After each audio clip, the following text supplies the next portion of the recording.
programang ito ay rated SPG. Striktong patnubay at gabay ng magulang ang kailangan. Maaaring may masiselang tema, lengguwahe, karahasan, sexual, horror o droga na hindi angkop sa mga bata.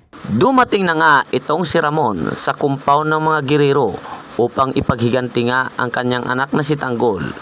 At dito napapalaban na rin itong si Miguelito at si Roberto upang dipinsahan nga ang kanilang mansyon para hindi nga makapasok itong si Ramon.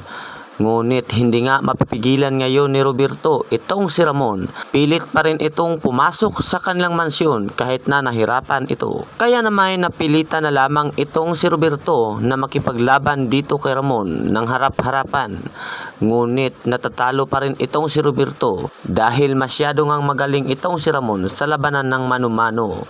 Habang itong si Miguelito naman, gumawa ito ng paraan upang makalayo sa mansyon at makatakas dahil natatakot ito kung baka tuluyan rin ito ni Ramon dahil masyado na ngang alanganin sapagkat nauubos na nga ang kanilang mga tauhan. At yan na lamang mga kaibigan ang ating pinakamainit na tagpo sa IPG's Batang Quiapo. Kaya kung kayo ay baguhan pa dito sa aking channel, pahingi naman dyan ng like at pakisubscribe na din. Maraming salamat sa inyong pakikinig at panonood. Hanggang sa muli.